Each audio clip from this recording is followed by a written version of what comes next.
లేదా బాగా చదువుకోరా, రాత్రిపూట ఇడ్లీకి ఇంటికి రారా, ఇలాంటివన్నీ చెప్పినప్పుడు మా నాన్న ఏంటి బాగా నసదొబ్బుతున్నాడు, చేదస్తాం అనుకుంటాను, మా నాన్నకి సరిగ్గా తెలియదు అనుకుంటా బతకటం, అందుకని ఇలా అయిపోయాడు అనుకుంటాడు.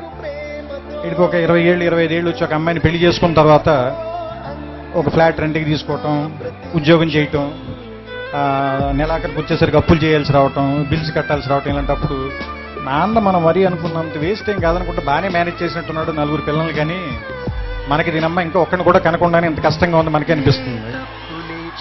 ఆ తర్వాత ఒక 35-40 దాటిన తర్వాత పిల్లలు కొంచెం పెద్దవాళ్ళు అవుతుంటే స్కూల్ ఫీజులు, ఆ తర్వాత వాళ్ళకి ఏదైనా ఒంట్లో బాగున్నప్పుడు రాత్రిపూట హాస్పిటల్కి పరిగెత్తటాలు, ఏదైనా ఒక కష్టం వస్తే డబ్బుల కోసం ఎత్తుక్కోవటాలు, ఇలాంటప్పుడు నాన్న గుర్తుంచి కళ్ళల్లో నీళ్ళు వస్తాయి. ఈ బాబు ఇన్ని కష్టాలు పడి మన అందరినీ పెంచి ఇక్కడ దాకా తీసుకొచ్చాడని. కానీ మనం అది చెప్పేసరికి చాలామంది నాన్నలు ఉండరు, చచ్చిపోతారు. అందుకని నా ఉద్దేశం ఏంటంటే నాన్న బతికుండగానే మనందరం థ్యాంక్స్ చెప్దాం. మన భారతీయులందరికీ కూడా ఒక డే అనే దాని మీద పెద్ద నమ్మకం లేదు. ప్రేమని ఫిబ్రవరి 14 రోజున మాత్రమే ప్రేమించి ఆ తర్వాత ఆడపిల్లని చంపేద్దాం, వాళ్ళ మీద యాసిడ్ పోసేద్దాం, అలా కాకుండా జీవితాంతం ఆడపిల్లని ప్రేమిద్దాం, తప్పేం లేదు. అలాగే అమ్మను కూడా సంవత్సరంలో ఒక రోజు ప్రేమించి మిగతా అన్ని రోజులు కంచాలు విసిరేసి తిట్టటాలు అవి కాకుండా అమ్మని జీవితాంతం ప్రేమిద్దాం.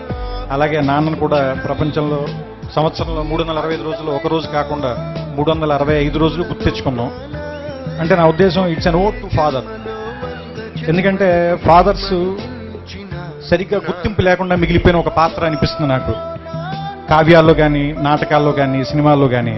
అంటే అమ్మని డ్రమటైజ్ చేసినంతగా మనం ఫాదర్ని ప్రపంచం ముందుకు ఎక్కువ చూపించలేకపోయామా అని అనిపిస్తుంది. కానీ ఫాదర్ నుంచే కదా మనం వారసత్వం కూడా తీసుకుంటాం.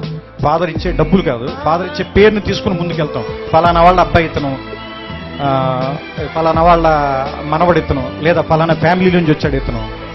సో అంటే ఫాదర్ దగ్గర నుంచి మనం ఇన్ని తీసుకున్నప్పుడు, ఫాదర్ దగ్గర నుంచి మనం సంస్కారం తీసుకున్నప్పుడు ఫాదర్కి తిరిగి మనం ఏమి ఇవ్వగలం?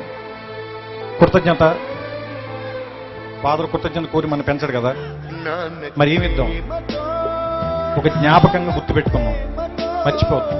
చిన్నప్పుడు ఆయన భుజాల మీదే నుంచుని ప్రపంచాన్ని చూస్తాం, ఆయన వేలు పట్టుకుని నడక నేర్చుకుంటాం, ఆయన ఒళ్ళో కూర్చుని చదవటం నేర్చుకుంటాం, ఆయన ఒళ్ళో కూర్చుని ప్రపంచాన్ని చూడటం నేర్చుకుంటాం. ఆయనతో పాటే ఆయన స్కూటర్ డ్రైవ్ చేస్తుంటే ఆయన ముందు నుంచుంటాం, ప్రపంచం మొత్తం మనమే గెలుస్తున్నాం అనుకుంటాం. ఆయన వెళ్ళిపోయిన తర్వాత ఒంటరిగా ఉన్నామని ఇప్పుడు అనుకోవద్దు. మన వెనకాల కనపడిన ఒక నీడలాగా నాన్న ఇప్పుడు మనతోనే ఉంటాడు. ఇది చెప్పడం ఈ సినిమాలో నా ఉద్దేశం.